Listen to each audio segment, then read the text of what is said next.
A very good evening, and thanks for clicking on to the very special Happy Easter 2024 weather special on this Friday evening. A slightly different live stream today compared to recent times, and it's all courtesy of the fact that going to the in-laws on Sunday afternoon for some scran, a nice Easter dinner. So looking forward to that.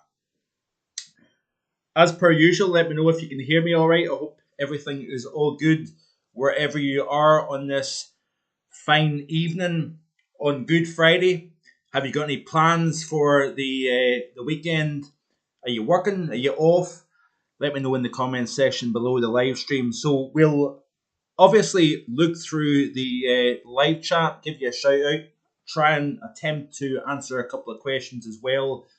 We're also going to look at several other aspects, anywhere from the overall weather pattern that we've got for the all important Easter weekend that we're now obviously in, and also going to look at even over the next few weeks and months to come what the weather is going to do. We're going to have a look at all that. Look at a little bit of global weather report as well. Since there is no global weather report this Sunday. So, we'll get right to it. Hope everybody is well on this Friday evening. Usually I would be working, but I get bank holidays off, so I'm quite fortunate in the fact that I get the benefit of bank holidays with the company that I'm currently working with. It's the first time, I think, ever in my working life that I've been able to get the benefit of these bank holidays. So it is quite nice to have a 4 day, 4 days off in a row, which doesn't happen very often. So yeah, it's great. So very warm welcome to everybody. Thanks very much to Lisa and Lindsay for moderating tonight's live stream. I greatly appreciate your time. Big shout out to Jack Lowe, Paul James, Steffi Adcock, Jack Lowe's in the house. So yeah, very, very good to see everybody. We'll have a quick scan through. We've got 14 concurrent viewers at the moment. It's jumped up to 24 now. So it certainly has been a very, very wet past few days, and obviously the past few weeks and months has been very wet as well. Is there any break in sight? That's the big question. I'm not entirely convinced that we're going to have a dry April, unfortunately. We'll look at the details in just a second, but I wouldn't be surprised if we continue with this wet theme on into the month of April. We know that El Nino is on the way out, but how much lasting influence may that have remains to be seen. Very warm welcome to Trevor Hall. Thanks very much, Trevor, for tuning in. Hi, Mark. Great to see you doing a live stream. Really enjoy your entertaining and informative videos. Well, thank you very much, Trevor. I do greatly appreciate your kind words, my friend. Hello to Thomas McCormack as well. Thomas McCormack is in the house. Happy Easter, Mark. Well, happy Easter to you, Thomas, as well. Hope you're enjoying your Friday evening so far. No live stream this upcoming Sunday, and there will also be no live stream next Sunday as well, because the famous Glasgow Rangers are playing Celtic, and I'm hoping to go down to the game. If anybody's got a spare ticket, let me know, because I'm still in search of that. But that is the reason why there's no live stream next week either. I'm going to get a little bit of a break, and then I'll be back into it once again, hopefully within the next couple of weeks. Mary Stack, very warm welcome to you, Mary. A couple of new names appearing as well, so that's terrific to see. If you haven't already done so, be sure to hit the like button. Let YouTube and myself know that you're enjoying the content here on Mark Hogan Weather on YouTube, and also subscribe to the channel if you haven't already done so. I would greatly appreciate your support, and welcome to anybody that's relatively new to the channel as well. Hope you are enjoying the stuff here. So we're going to continue to chat for the next couple of minutes, and then we'll get right into it. I'll probably do roughly an hour long tonight, because there is quite a lot to get through. with regards to the content. We'll look at all the different things that are going on at the moment. There's always something going on in the world of weather. Pip Goddard, very warm welcome to you, Pip. Thanks very much for tuning in this evening. Hi, Mark. Loving the live stream. Thank you very much, Pip. I do greatly appreciate that. And we'll crack on in just a second here. Just trying to see if there's anybody else that wants to ask any questions, and then we will dig into the tonight's content. Sounds very, very official, doesn't it? It isn't really. It's really just listening to me waffling rubbish as usual. But I'm thoroughly enjoying these live streams. I must admit, I did one a couple of years ago, and then it kind of just didn't materialize after that, unfortunately. But I think I've managed to crack it. It might not be the most professional, but it just adds a little bit more of a personal touch, I think, rather than doing videos and uploading them onto YouTube. It's a pretty good way of being able to interact with people, and and try and get a wee bit more communication in a more personal way. So let's crack on, because you're not wanting to spend your Friday evening just listening to me trying to fill time or a gap, I would imagine. So we will get right into it. So Easter, we're in the midst of Easter. And I thought it would be an interesting one to look at the extremes that have taken place in years gone by with regards to Easter. So this overall Easter, I don't think it's anything particular special. We don't have anything extreme in terms of either very warm or very cold. It's a bit of a kind of in between. I think, generally speaking, the very, very turbulent weather that we've had over the course of the past work week is easing off in intensity, and we're going to start to see higher pressure kind of building in. So that's going to kind of slowly but surely settle the shower activity down. That area of low pressure that is to the west southwest of the British Isles is kind of fading away. If anybody's down in Spain or Portugal for the Easter weekend, the weather's pretty crummy, if you ask me. It is not looking very good at all. If you're looking for any spring warmth down there, I'm afraid. The jet stream is pretty much roaring over the top of Spain and Portugal, and we are seeing bands of heavy precipitation rattling in off the Atlantic. We've seen a gust of 113 miles an hour in the northwest of France in recent days, thanks to Storm Nelson, which produced I think it was Berry Head, produced a wind gust of 74 miles an hour, 113 in northwestern France, and there's probably hurricane force winds blowing through coastal areas of Spain and Portugal over the next day or so due to that system sinking south.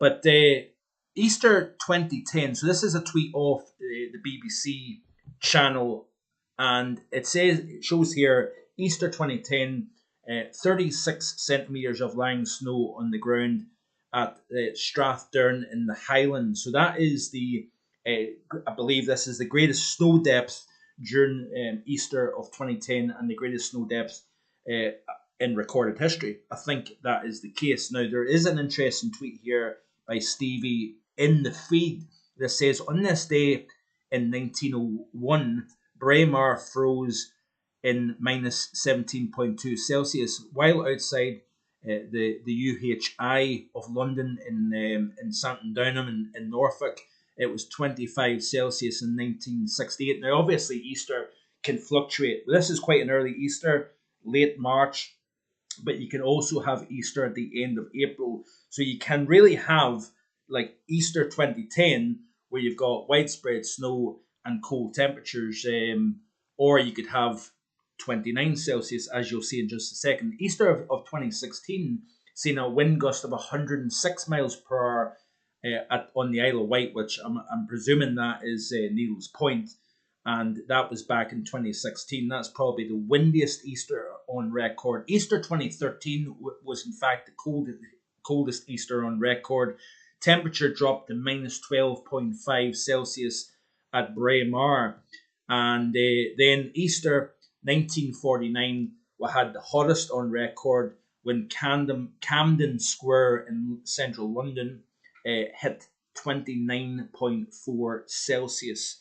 So there you go. What a big range in extremes. Even 2019, not that long ago, I think we had temperatures into the mid 20s, and it was a very, very warm Easter as well. But like I say, this is the time of the year where you can have winter holding on, you can have January level cold, but equally you could have June, even July type weather, um, even at the end of March, beginning of April. So I thought it would be interesting to start off tonight's live stream by looking at the extremes. So obviously you can check out my Easter weekend forecast. It's freely available on marfoganweather.com. And there is links on the channel to the website, so you can check that out. It's like I say, it's completely free, and you can also check out my monthly outlooks as well. So I'm hoping to try and get the April outlook published on the website tomorrow. So that is my kind of target for tomorrow, is to try and get the April forecast. It'll either be tomorrow or Sunday. It'll probably be published. And then also, as you scroll through the website, you can see here various other content here: United States, Asia, and there will be a summer forecast released here on the website, but also here on YouTube by the time we reach the latter half of May. So I'm only now starting to build the ideas for the summer of 2024. It's going to take some time to do that, um, trying to figure out actually like what I'm predicting, because it is quite difficult, especially with a transition between El Nino and La Nina. My hunch at this moment in time is, even for the remainder of spring, I think we're going to maintain a wet theme. South displaced jet stream. You've got the remnants of the El Nino probably going to still continue to have influence. We've also got the very warm waters of the North Atlantic, and that warmer than average waters is driving more moisture into the atmosphere. And with that south displaced jet stream, then you've got the increased chance of seeing weather systems and rainfall. Very warm welcome to Keith Fletcher as well. Thanks very much, Keith, for tuning in this evening here. I'm just trying to see if there's any new names appearing that I haven't given a shout out to already. It is slightly difficult sometimes to look at the live chat and keep up, actually. Easter, Steffi Adcock, Easter 1949 was on April 17th. So there you go, Steffi. Great example that you've just said there. April 17th is quite a bit further on in the spring, and then with the stronger sun angle, it's easier to get hotter conditions. So I sometimes don't think that Easter is a very good barometer to look at the extremes because of the wild swing. If it was the same date every year like Christmas is, I think it would work out an awful lot better, and it would be a better barometer to kind of look at the different extremes that we can often see here in the UK. So that's the website here. If you haven't already checked out marfoganweather.com, then that is the website. So what is going on at the moment here? This is the current GFS operational model. This is the overview: precipitation, cloud, temperature, and pressure. And you can see here that by the time we reached 1500 UTC this afternoon, that area of low pressure predicted by the GFS is at 969 millibars, well out to the west. But what is happening is we've got this large envelope of troughiness in the mid and upper levels. So we've got relatively cold air in the mid and upper levels, strong incoming solar radiation. I think the sun angle is strong as early September now, I believe. I could be mistaken with that. It's definitely as strong as it is during the month of September. I can't quite remember whether it's the beginning or the end. That does have a difference, obviously, based on various things. But when you've got that strong incoming solar radiation, low pressure in control, you've got the chance of seeing widespread showers and thunderstorms. It's like throwing popcorn into a microwave or a pot. Once you start getting the heating going, then popcorn pops in the bag. This is a similar idea in the atmosphere when you've got strong incoming solar radiation and you've got the cooler in the mid and upper levels, plus you've got the trigger of low pressure. You then have that incoming solar radiation. It develops the thermals. You've got the cells develop, and you've got those showers and thunderstorms. Cumulonimbus clouds become quite a feature within the atmosphere as well. And this is a perfect recipe for showers and thunderstorms developing. And one area could be sunny, skip 5 miles down the road and you could be in a downpour and even flooding and whatnot. That's the type of situation that we've had in recent days. Look at Iberia. Look down here across Spain and Portugal, and you can see that we've got a lot of weather getting driven out of the Atlantic and across Spain and Portugal, and with low pressure developing at the base of this trough here. You've even got snow in mid to high elevations of Spain. Sierra Nevada, for example, could get some fairly significant snowfall also. So you can see here as we skip through the sequence, this is as we move into the day tomorrow, Saturday, and we've got more energy rotating around the base of the trough into Spain and Portugal. Like I said, it's a crummy weekend if you happen to be down there vacation and taking a nice spring holiday. Unfortunately, you're not getting particularly great weather, but in the sunshine you probably will think, what's Mark talking about here? It could be quite spaced out. Obviously quite a large area down here across Spain and Portugal, but you notice here that area of low pressure is not going anywhere, but also cast your eyes to the north up towards Greenland and the North Atlantic. Here we've got 31 concurrent viewers at the moment. Thank you very much for tuning in, and I hope that you're enjoying the content tonight. But you can see here that the high pressure is intensifying to the north of the UK, and that's actually forcing this area of low pressure to kind of weaken and sink south. Therefore, we're starting to see less in the way of shower activity. This is actually by Sunday, 1200 UTC, and we've got maybe a bit of a slack southeasterly airflow. So therefore, we're actually seeing, with milder conditions across Central Europe, some of that milder air is getting drawn in over the UK and Ireland here with a more capped atmosphere. And capped, I mean, we've got that lid that stops the thermodynamics, the lift in the atmosphere, so we don't see as much in the way of shower and thunderstorm activity. We are going to see the temperatures respond quite widely, 13, 14, 15, anywhere from northern UK all the way down to the south here. Continuing to see very messy conditions further south, as can be seen here. So this is obviously the GFS interpretation. There will be fluctuations in the various models, but this is nonetheless the GFS. You can see here plenty of low pressure. Notice it's south displaced thanks to the building of high pressure across Greenland and across the North Atlantic here. If we look at the 500 millibar geopotential anomaly, you can see that block. There's the high pressure centered over the North Atlantic, and you can see the storm track. Still an active weather pattern and jet stream coming off the Atlantic here and into the UK. So we still have low pressure dominating the pattern. And then as we continue to play through it, you notice here that we continue to see the blues showing up here. Unfortunately, folks, we do not have a big, strong, capped atmosphere of high pressure in the near future. So I think we're going to maintain this wet theme. By the way, this is all the way out to Wednesday, the 10th of April. So back to the overview chart, you can see here what's taking place as we go forward here. So just continuing to look through here and see. You laughing at me? Oh, did you? So as we move towards the middle portions of next week, there is more areas of low pressure moving in off the Atlantic, as you can see. So yeah, rain is unfortunately going to continue for the foreseeable future, I'm afraid.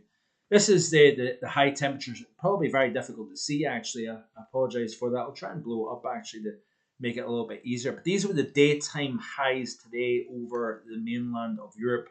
You can see the temperatures are cooler across Spain and Portugal as a consequence of Storm Nelson moving in, bringing wind, rain, hail, sleet, snow, a whole mixture of different weather.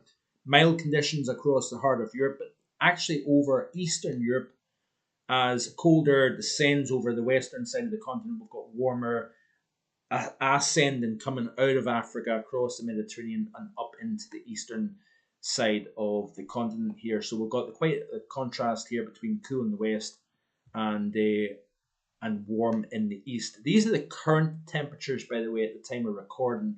We've still got 14 Celsius over central Poland at the moment here.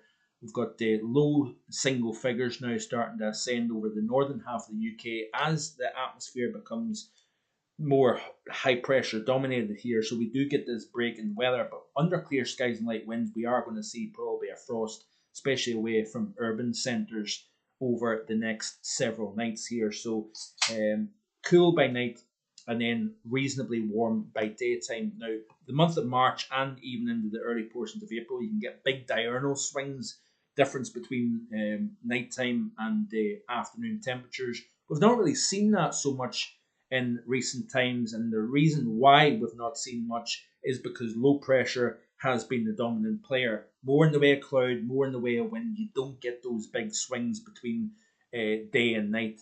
But even last year and in recent years, we've seen some very big fluctuations. -6 to start the day, for example, in Aviemore, you might get up to 18 Celsius in the afternoon. That is the beauty of this time of the year. You can get cold nights, but also some fairly warm days if the atmosphere is conducive. So let's have a look at the UK current temperatures, and you can see that we've actually got the temperatures down to +2 at the Altnahara. We've got 5 at Aviemore, 7s and 8s through the central belt. Across the Northern Ireland, you can see here again the 6s, the 8s. We've also got 5 to 8 Celsius across the Republic of Ireland, and across the bulk of England and Wales, we've got relatively mild temperatures so far this evening. Looking at the current radar, so this is the visible satellite image, and lo and behold, the sun has now set over the UK and Ireland here. You can still see the daylight across the North Atlantic. But if we look at the current radar, any showers that were present during the course of the daytime will probably ease off as we start to lose the daytime heat and we start to lose the lift in the atmosphere. But we still have a few showers to speak about here, dotted up and down the land, as you can see, which is quite interesting. Let's have a quick look at the live chat to see if there's anything else. 35 concurrent viewers at the moment. So let me see what's going on here. Mark that high, 1019, southeast of the US, off Carolina. It is possible that this will come up, or is it possible that it will come up, or are we controlled by the northwest Arctic area? Certainly at the moment here, it looks as if we do have a reasonably active jet stream. Mary, I hope this is going to answer the question, but we've got a reasonably active jet stream at the moment, displaced to the south because of the high pressure up over Greenland, and we're going to continue to see weather moving in. But I think, in all honesty, at the moment here, we're kind of stuck in a bit of a washing machine effect, where we're not actually seeing an active wave train of low pressure moving off the subtropical Atlantic into the UK. It's as if it's like one area of low pressure that's kind of spiraling around and around and around and just continuing to feed showers and longer spells of rain, and also some fairly windy conditions. The good thing is, over the Easter weekend, we are seeing the atmosphere calm down, but as we move into early next week, I think we're going to start to see that more active Atlantic come back into play once again. So let me just have a wee quick skip to see what I've discussed so far so that I don't miss anything, because I've got an awful bad habit, by the way, of planning these live streams in particular, or even videos just generally, and I have this ambition to talk about certain things and then I just completely forget all about it, and it really is very, very frustrating. But it's quite interesting actually when you look at the overall past, you know, winter season and also the autumn season, the rainfall. So this is rainfall and temperature between autumn last year and winter has been very similar. So this is the autumn, and this is off the Met Office, by the way. You can see here that we've had average conditions largely across the bulk of Scotland to the north of the Central Belt, but warmer and increasingly warmer the further south you go over the UK. This is the rainfall distribution for the October period. Slightly drier than average across western Scotland, but Northern Ireland, much of central and eastern Scotland, and pretty much all of England and Wales has seen a wetter than average autumn back last year, so in 2023. Now, let's have a look at the winter and see what it's showing. And you can see that we have a very similar temperature anomaly profile for the UK, and this is combining the 1st of December through the 29th of February. You can see here that we've got average temperatures to the north of the Central Belt and increasingly warmer than average the further south you go. And it's very interesting how autumn and winter has seen an almost identical profile. Now we've got rainfall very similar to autumn, a little bit wetter across western Scotland compared to the autumn. But look at this here, eastern Scotland and all the way down into England and Wales, it has been an astonishingly wet period. I think it's the El Nino, possibly down to the solar maximum influencing it, but I think a big contributing factor is the very warm Atlantic and South displaced jet. There is going to be other aspects to consider as well. I know that, but it certainly is nonetheless quite interesting to see. And it'll be interesting to see as we progress through April, May, and on into the summer season, how much rain do we get? Do we start to see a change, especially with the development of La Niña? That's going to be an interesting question. So let's have a look and see a little bit about April. I've not fully made up my mind with regards to the April outlook. Like I say, I'm hoping to try and publish that in the next 24 or 36 hours or so. But I think we are leaning towards an average, probably slightly above average temperature profile. Because remember that it takes a heck of a lot of cold weather to then make the overall month colder than average. It only takes, you could have 20 days of below average temperatures and you've got a below average anomaly. And then the final 10 days of the month, it could be a heat wave. And that wipes simply out that cold anomaly. So I think we're leaning towards what we've seen during autumn and during winter. Wetter than average, especially the further south you go, and slightly warmer than average. And this is the GFS extended for the next 30 days. So this is a 30-day temperature anomaly for off the model here. Turbo Stream, thank you very much for tuning in. A very warm welcome to yourself for tuning in. Let me just... Keith? Right. So hello, Keith. Thank you very much for tuning in. I do appreciate that, my friend, and hope you're enjoying your evening so far. Let me just quick. Jim Bob. Hello, Jim Bob. Thank you very much for tuning in as well. I do appreciate that. We've got 37 concurrent viewers at the moment here. Hope you're enjoying the content.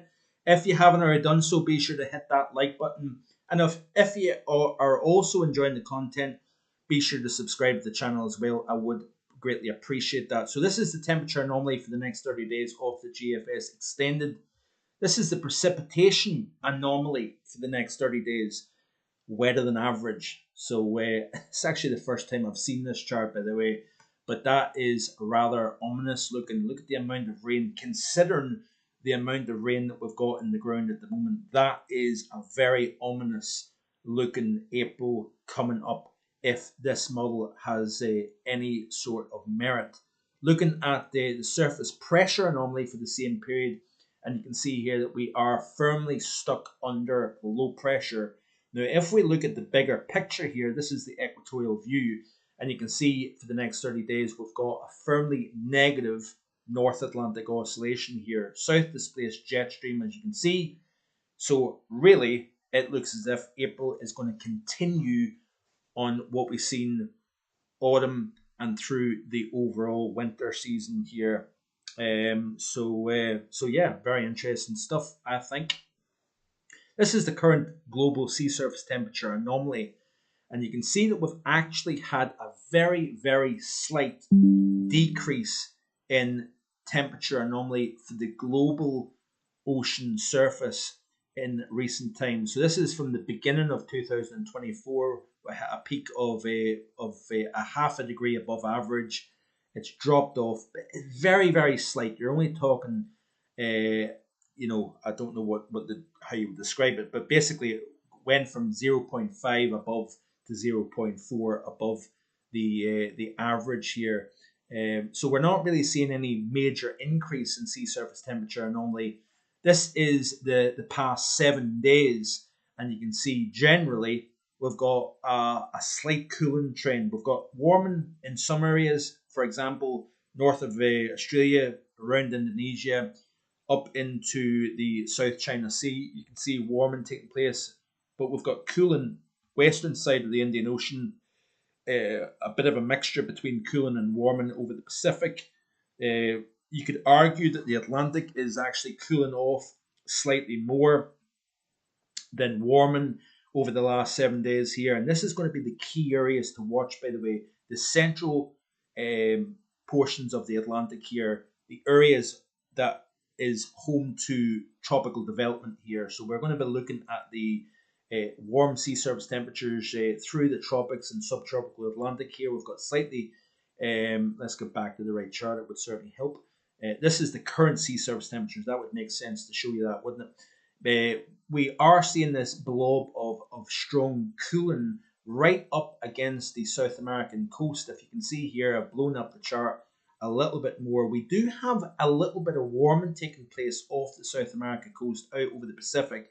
But this area of cool right up against, what would that be, Peru, I think that is the early signs of this La Nina developing here.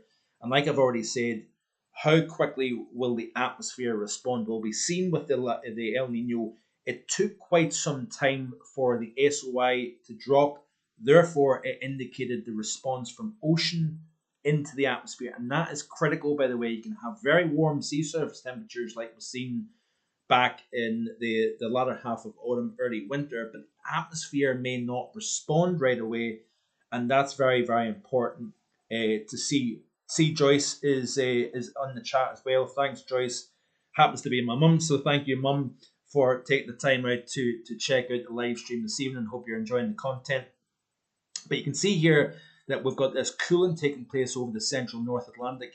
And if you congregate all that warm sea surface temperature down into the tropics, developing La Nina, this points to a big Atlantic hurricane season, in my opinion. Because what we're starting to see is we're going to see a strengthening of the easterlies, the trade winds over the Pacific. We see a reduction in the trade winds to an extent over the Atlantic here. So the atmosphere then tends to become a little bit more primed with the oceans for a big Atlantic hurricane season. So we may have trouble on our hands as we go forward.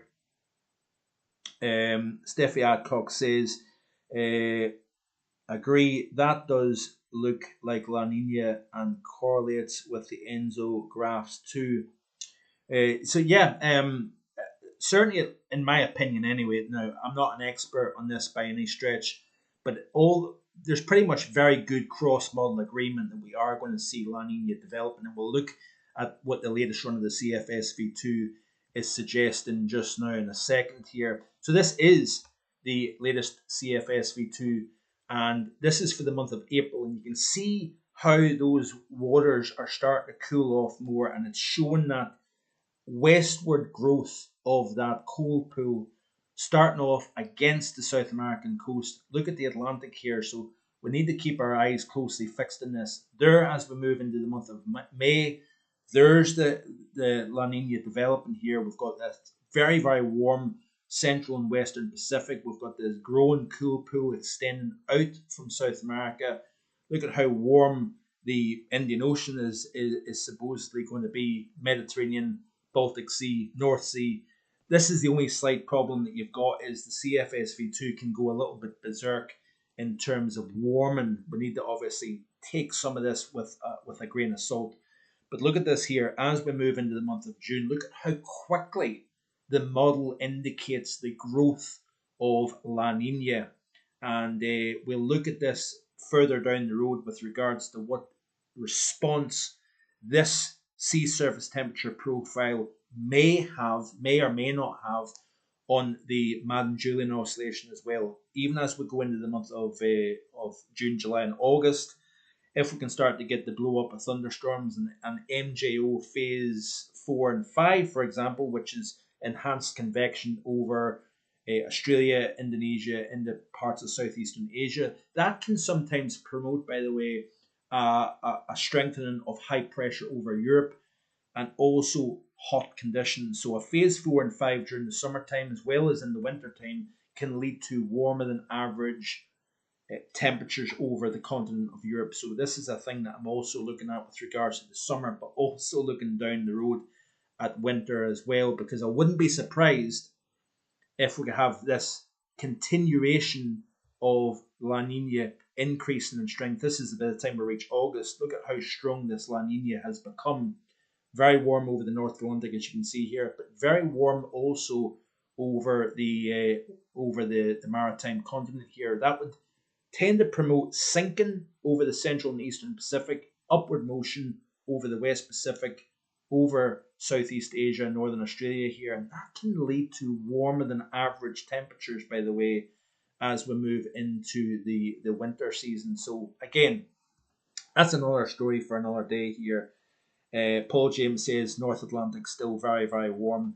Yeah, it certainly is. And I think that's going to help continue to promote wetter than average conditions. So let me see here if I've missed anything important. Don't think I have just at the moment anyway. So we'll continue to crack on here. What have we covered? So we'll look at the global stuff in just a wee second here, folks. But you can see here, it looks as if actually by the time we're reaching November, this is an interesting one. The CFSV2 is starting to show the focus of coldest waters extending more out towards the central portion of the Pacific, which could be somewhat of a Madoki style La Nina. And Madoki, El Nino, La Nina sometimes can lead to more blocking and more cold into North America and also into Europe as well. There is a debate about that, and that's another story for another day. But certainly it's interesting how the CFSV2 has that cold pool becoming more focused away from the South American coast here. And then as we move towards the December period, you can see that we've got this interesting cold anomaly here across a broad area of the central and northern Indian Ocean. We've got this warming across the far west Pacific maritime continent here. That could focus the thunderstorm activity and the Madden-Julian oscillation in more of a phase 4 and 5, which again, as I've already explained, could lead to a warmer pattern for both North America and Europe here. So these are all things that need to be looked at as we go further down the road, and I will do a few summer updates in the coming weeks to come as well. So hopefully you can stay tuned for that. We'll move on to a bit of a global weather report now, as it were at the 22.9 with 28 concurrent viewers. Thank you very much. As I've already said this is the current temperature anomaly profile. Now, unfortunately, I can't blow up this chart any further than it already is, I'm afraid. But these are the anomalies here. So we've got quite a large area of warmer than average. We've got pockets of cold. Greenland, warmer than average. Negative North Atlantic oscillation at the moment. We've got eastern United States. Much of Canada is warmer than with some areas of cold, especially across the southern prairie provinces. You can see here slightly below average. temperatures at the moment here. A broad area of Russia is warmer than average. Europe, firmly warmer than average. And I did say a warmer than average March for Europe and the UK and Ireland here. That's despite what we've seen with the stratospheric warming and also favourable phases of the MJO. But there is definitely an underlying and overwhelming El Nino influence, I think, anyway. We are flirting with cold, but it never truly gets cold. And that has been the story, especially since the end of the cold spell in mid-January. The warmth just overtook the pattern. And I think it was El Nino that took over the global oscillation. So this is cold and average temperatures here across parts of Mongolia. Western China, cold and average versus a warmer than average. Northern India and Nepal. The Tibet Plateau is cold and average. We've got Pakistan, cold and average. Southern portions of Iran, cold and average. Much of Africa is above average. See here in Australia, northern and western Australia is cold and average, with the exceptions of the west coast. Southern and eastern portions of Australia is slightly warmer than average. I would expect to see a trend more towards cooler and wetter across Australia as La Nina develops. South America, very, very warm. Now, remember, just a week or so ago, Rio de Janeiro had a heat index of 62 Celsius, which is 144 Fahrenheit. Really, really crazy stuff. Combination of a temperature of around 39 Celsius, combine that with incredible high humidity, it produced an exceptional heat index in southern Brazil. So that's the current sea surface temperature anomalies here. Let's have a quick look at the extremes that are taking place around the planet at this moment in time. We'll start off with Maximiliano Herrera's page. He's based in Costa Rica in Central America, and he has a tremendous record of extremes for, most towns and cities on the planet, it would appear. But he does a tremendous work. If you're on Twitter and you're interested in global extremes, this is definitely the channel to follow. But you can see here some remarkable heat records that continue to fall. Odessa on the Black Sea coast of Ukraine recorded a temperature of 24.8 Celsius, had its warmest March day in history, beating 24.1 set in March 1947. So this is a bit of back and forth. I do apologise about that, but we've seen big extremes between slightly cool across the west, but very, very warm temperatures across eastern portions of Europe, as already explained. China has been almost the focal point of wild extremes last year through the winter and into the early spring. We've seen record cold, a standing record warmth, back to record cold. We've seen temperatures range between minus 50 in the far north versus 37, 38 Celsius in the south. Some of the biggest temperature gradients you'll ever find on the planet can be found in China. We are continuing to see remarkable heat. That southeastern corner of Asia, in particular, Bangkok, hottest March night on record at 29 Celsius. So a minimum temperature of 29 Celsius in Bangkok. We've seen day after day of temperatures in the upper 30s to around 40 Celsius. Nighttime temperatures barely dropping below 30 Celsius. And by the way, this is them just coming out of their winter as well. With it being north of the equator, Thailand has summer when we have summer, and to see winter temperatures breaking records is pretty remarkable stuff. So continuing to look at the parts of Central America, hottest temperatures on record, or hottest monthly temperatures on record. There is a lot of heat records falling, folks. There's no denying that or getting away from that. I'm just trying to see if there's anything particularly of note to show you. Also, a big plume of Saharan dust blowing off Libya, thanks to an area of low pressure over southern and central Europe here, drawing that dust and sand across the Mediterranean, up into Greece, Turkey, and all the way, extending all the way up towards Scandinavia. Nighttime temperatures in Greece of 30 Celsius.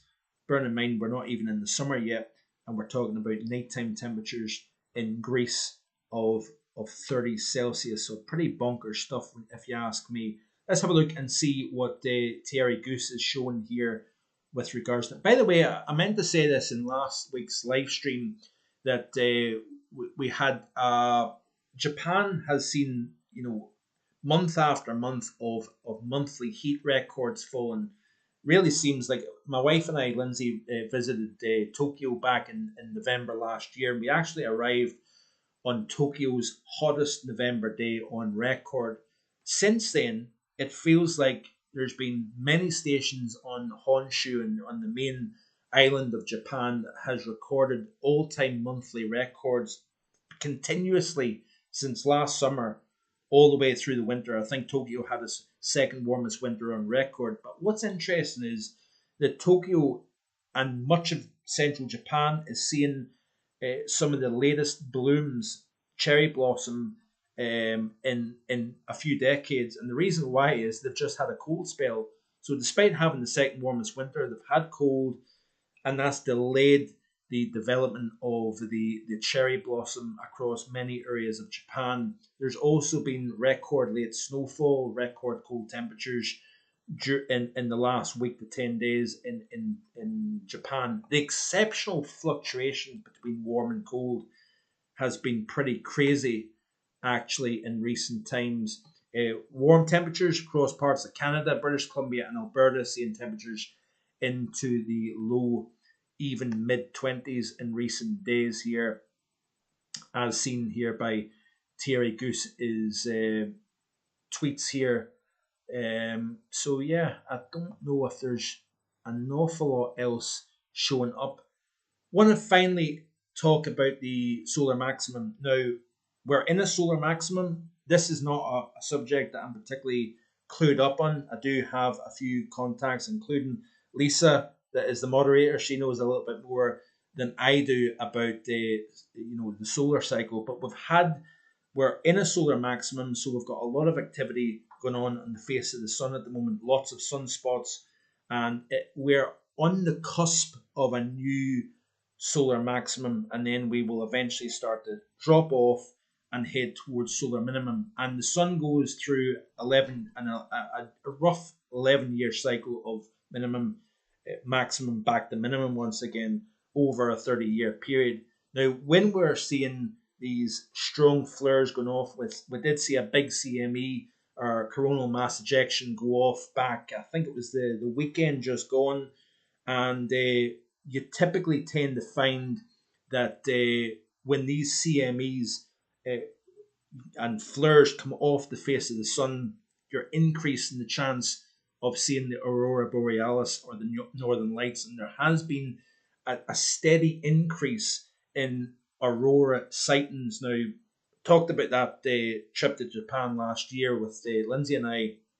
We flew over Alaska going back to London, and we could actually see the northern lights. It was actually amazing to see from a plane window the northern lights. I've had the privilege of being able to see the northern lights several occasions, but I did say to Lindsay, I says, if we look out over Alaska, there is probably a pretty good chance of seeing the northern lights, and lo and behold, we did see that. And in recent nights, there has been some great sightings of the northern lights. Now, this is the geomagnetic storm. This is a tweet here that was published. I think it was back on the 23rd of March. So this is several days old, and you can see here this person says big CME incoming X1 class solar flare hurled a bright CMA directly towards the Earth. Now, I believe it didn't materialize quite as expected. I think I'm right in saying that, Lisa. I hope I'm correct in saying that. Unfortunately, it wasn't aligned for a good aurora last weekend. Thanks, Lisa, for sharing that with me. This obviously can have impact on communications here on Earth, also air traffic control, your GPS in your car, etc., etc. This is a very active time on the face of the sun, and obviously when these CMEs are released, the aurora essentially all the energy comes off the sun, I think I'm saying, and it hits is it the iosphere, or I'm not going to actually I'm not actually going to attempt to pretend to even know what I'm talking about, but I know that the aurora, obviously, it's the energy hitting the various layers on the outer part of the of Earth. But we are definitely seeing a very active time on the sun. We are seeing an increased aurora borealis displays in recent weeks and months. We're probably going to continue to see that, I think, as we go forward. Steffi Adcock says the CME arrived. It just didn't have as bright an effect because the BZ was aligned north, and for a good aurora, it needs to be south. Thanks, Steffi, for sharing that one. And Lisa as well knows a fair wee bit about this as well. I don't want to end up starting to create a debate on the live stream here. Have I missed anybody out in terms of shout out? I think I've seen Adam Blunsden on the chart.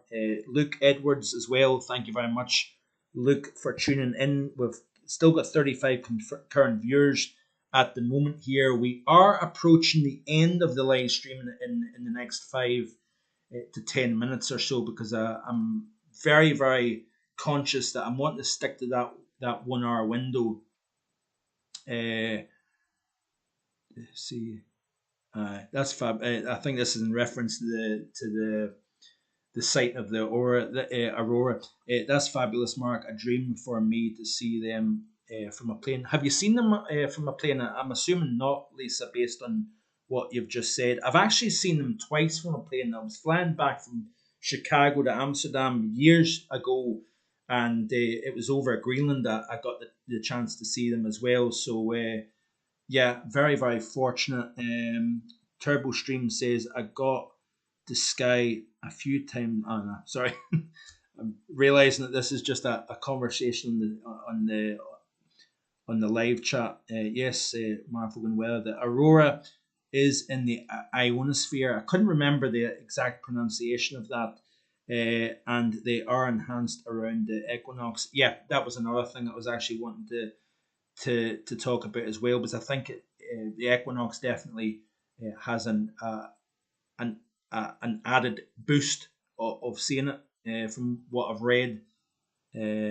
So don't worry, Mark. There is no debate happening. don't wanna cause any fights or anything on the live chat tonight. So there's still 38 concurrent viewers. Thanks again for tuning into the live stream this evening. And I think, if I'm being honest, I think that's pretty much it. I think I've covered everything. There will hopefully be a video, by the way, on Sunday, an uploaded video, possibly talking about the April outlook. So, like I said, there's going to be a written April outlook published either tomorrow, if not Sunday, and I will try and do a video on Sunday for that, talking a little bit more detail with regards to the April ideas. And as I've already said, I'm going to continue to build the summer forecast in the weeks ahead here. So I'm pretty excited about that. We also will talk about winter as well through the course of the summer, because there is going to be interesting developments taking place, watching the La Niña developing and other aspects as well, looking at how much rainfall we're going to continue to see through the remainder of spring. Does that have an influence on the atmosphere for the June through August period? That's going to be the thing as well. In fact, we'll just finish off by looking at the CFSV2 projections for the month for the summertime. So if I can try and get quickly to the right chart, I will show you that real quick here. So just bear with me a second here. So this is the Europe view, and let's get back to April. So this is April according to the CFSV2 for Europe. You've got that negative extended from UK and Ireland out over the Atlantic here. Strong positive over eastern portions of Europe here. That is a warm, wet theme, if you ask me. But let's have a look and see, precipitation-wise, what it's expecting to produce. Very, very wet. Similar to what the GFS extended showed for the month of April. So I think I'm reasonably confident that April is going to be wetter than average, and I think it's going to be warmer than average as well. This is the CFSV2 indicating very warm Europe, but especially the further east you go over the continent, that is quite interesting. Then for the month of May, warmer than average, lo and behold. But is it going to be wetter than average or drier than average? According to the CFSV2, it has slightly wetter than average conditions. For the month of June, you can see here that it's actually got a bit of a drier theme going on. But remember, with the amount of moisture in the ground, by the way, there is more evaporation into the atmosphere. More water vapor getting evaporated out of the ground into the atmosphere. Sometimes some of the energy of the sun incoming goes into evaporating that moisture getting drawn out of the ground. If you've got drier than average soils, you tend to find that there's more heating and the sun's energy goes directly into heating the air as opposed to evaporation. So that may have a tempering influence. But remember, we've got warmer than average sea surface temperatures surrounding the UK. This is the month of July in terms of rainfall, and it's actually got drier than average, which is quite interesting, isn't it? And then as we move into the month of August, we've got a turnaround. So we'll go from dry July to wet August. But I think the overall emphasis will be on warmer than average. And yeah, I think honestly speaking, we're going to get some fluctuation back and forward, but I think the overall driving home point will be that it is a warmer than average summer overall. So yeah, I think I've spoken long enough. Thanks very much for checking out tonight's live stream.